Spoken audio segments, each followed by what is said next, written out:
अस्सलाम वालेकुम। साबिक फ़ौजी सदर परवेज़ मुशर्रफ तलील अलालत के बाद वफ़ात पा गए। पाकिस्तान के साबिक फ़ौजी जनरल परवेज़ मुशर्रफ दुबई में तवील अलालत के बाद वफ़ात पा गए हैं। वो दुबई के अमेरिकन नेशनल हॉस्पिटल में ज़ेर इलाज थे। पाकिस्तानी फ़ौज के शोबा ताल्लुकात आमा ISPR ने भी मुसल्लह अफ़वाज की जानब से परवेज़ मुशर्रफ की वफ़ात पर अफसोस का इजहार किया है। पाकिस्तान की फ़ौज के joint chief of staff committee और सर्विसेज चीफ ने जनरल रिटायर्ड मुशर्रफ की वफ़ात पर दिली ताज़ियत का इजहार किया है। परवेज़ मुशर्रफ तकरीबन 9 साल तक आर्मी चीफ रहे। वो 2001 में पाकिस्तान के 10वें सदर बने और 2008 के अवाइल तक इस ओहदे पर फाइज रहे। सन 1999 में फ़ौजी बगावत के बाद इक़्तिदार में आने वाले परवेज़ मुशर्रफ 2016 में इलाज की गरज से ज़मानत हासिल करने के बाद से मुत्तहदा अमारात में मुकीम थे।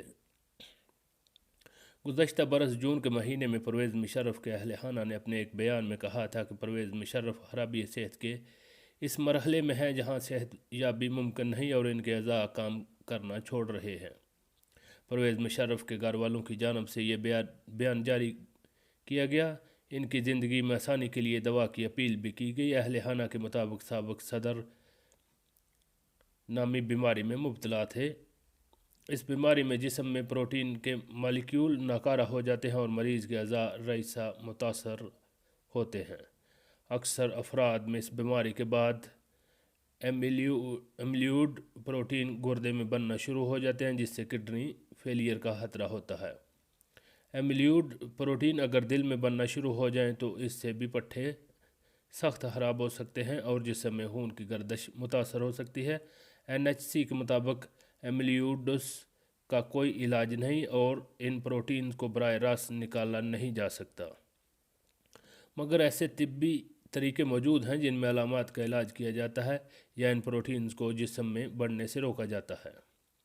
पाकिस्तान के अब तक के आखिरी फ़ौजी आमर परवेज़ मुशर्रफ की किस्मत गुज़श्ता 2 दहाइयों में उतार चढ़ाव का शिकार रही। सन 1999 में मुल्क में इक़्तिदार पर काबिज़ होने के बाद इन पर मुतअद्दिद कातिलाना हमले हुए मगर वो इनमें बच निकले। वो मगरबी मीडिया और इस्लामी अस्करियत पसंदों के दरमियान दहशतगर्दी के ख़िलाफ़ जंग में सफ़े अव्वल में खड़े थे।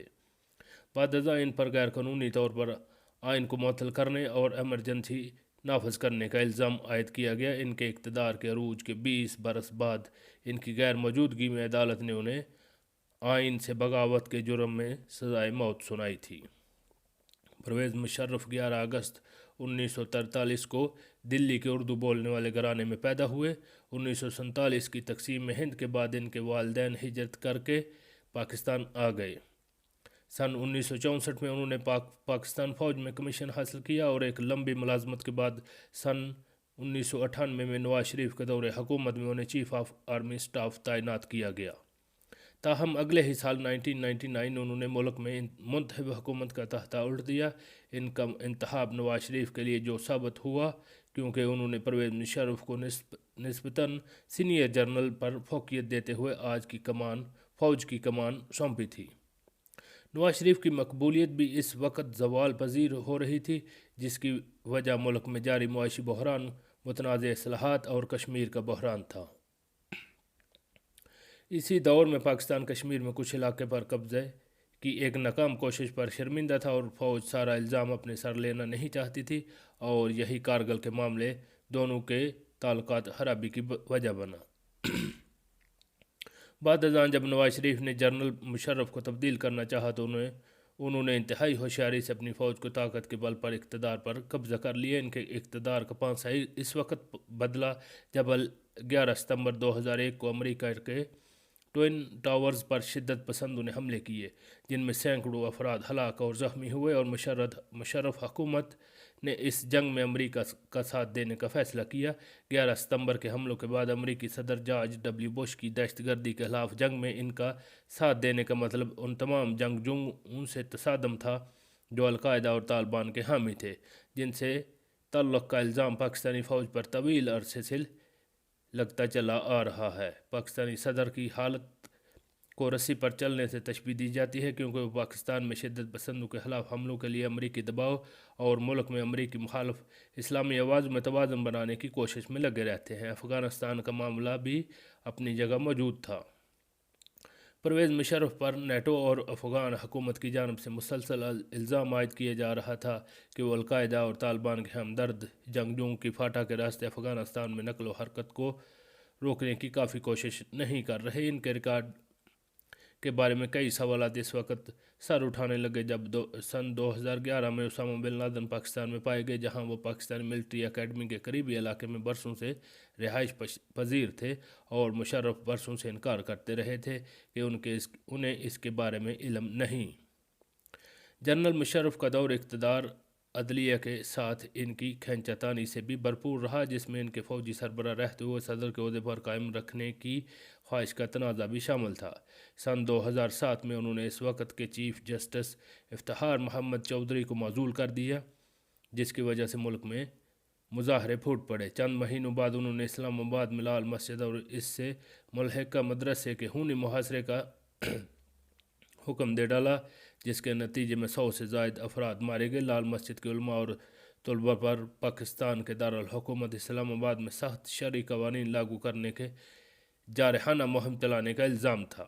اس واقعے کے رد عمل میں پاکستانی طالبان کی تحلیق ہوئی اور پاکستان میں شدت پسندی کا اور ایک نیا دور شروع ہوا، جس میں آئندہ آنے والے برسوں میں ہزاروں عام شہری اور سیکیورٹی فورسز کے اہلکار شہید ہوئے۔ جب سن 2007 میں نواز شریف جلا وطنی ختم کر کے واپس پاکستان لوٹے تو یہ مشرف دور کے خاتمے کا آغاز تھا۔ سابق فوجی جنرل نے اپنا دور اقتدار بڑھانے کے لیے ملک میں ایمرجنسی نافذ کر دی، لیکن فروری 2008 میں ان کی حمایت یافتہ پارلیمانی انتخابات ہار گئی۔ 6 ماہ بعد انہوں نے مواخذے سے بچنے کے لیے استعفیٰ دے دیا اور ملک چھوڑ کر چلے گئے۔ اپنے دور اقتدار میں پرویز مشرف نے انڈیا کے ساتھ تعلقات میں بہتری کی بھی کوشش کی، اور اسی سلسلے میں line of control per fire بندی کا معاہدہ بھی طے پا گیا، اور ایک وقت ایسا تھا جب مسئلہ کشمیر حل ہونے کے قریب پہنچ چکا تھا، تاہم اس وقت تک مشرف ملک میں سیاسی طور پر غیر مستقل ہو چکے تھے۔ خیال رہے کہ اپنے لندن اور دبئی میں قیام کے دوران دنیا بھر میں دیے گئے لیکچرز کے بدلے سابق صدر نے لاکھوں ڈالر کمائے، لیکن انہوں نے یہ بات کبھی راز میں نہیں رکھی کہ ان کا ارادہ وطن واپس آ کر اقتدار حاصل کرنا تھا۔ مارچ 2013 میں وہ ڈرامائی انداز میں پاکستان لوٹے تاکہ انتخابات میں حصہ لیں، لیکن ان کی واپسی گرفتاری پر منتج ہوئی۔ انہیں انتخابات لڑنے سے روک دیا گیا اور ان کے جماعت آل پاکستان مسلم لیگ توقع کے مطابق انتخابات میں بری طرح پٹ گئی۔ جلد ہی وہ عدالتی مقدمات میں الجھ گئے، جن میں بے نظیر بھٹو کو مبینہ طور پر ناکافی سیکیورٹی فراہم کرنا بھی تھا۔ بے نظیر بھٹو سن 2007 میں شدت پسندوں کی ایک کارروائی میں ہلاک ہوئی تھی، اور ان کے قتل نے پاکستان سمیت دنیا بھر کو ہلا کر رکھ دیا تھا۔ سن 2010 میں اقوام متحدہ کی ایک انکوائری میں جنرل مشرف پر الزام عائد کیا گیا کہ انہوں نے سابق وزیر اعظم کی سیکیورٹی میں جان بوجھ کر کوتاہی برتی۔ اسی برس ان پر 2007 میں آئین معطل کرنے کے فیصلے پر غداری کا مقدمہ قائم کیا گیا، لیکن ایسا ملک جہاں ایک طویل عرصے تک فوج کی حکومت رہی ہو، وہاں یہ مقدمہ چلنا آسان نہیں تھا۔ اس لیے حکومت نے سابق حکمران کا مقدمہ سننے کے لیے ایک خصوصی عدالت قائم کی۔ خصوصی عدالت میں یہ مقدمہ 5 برس تک زیر التوا رہا، مگر بالآخر 3 ججوں پر مشتمل خصوصی عدالت نے ایک حیران کن فیصلہ سنایا، جس میں مشرف کو غداری کا مرتکب قرار دیتے ہوئے سزائے موت سنائی گئی۔ مگر لاہور ہائی کورٹ نے سن 2020 میں اسی خصوصی عدالت کی تشکیل کو غیر آئینی قرار دے دیا جس نے مشرف کو موت کی سزا سنائی تھی۔ لاہور ہائی کورٹ میں خصوصی عدالت کو غیر آئینی قرار دیتے ہوئے مشرف مخالف فیصلے کو معطل کر دیا تھا۔ گزشتہ کئی برسوں سے مشرف زیر علاج رہنے کے بعد آج اپنی بیماری کے ہاتھوں زندگی کی جنگ ہار گئے۔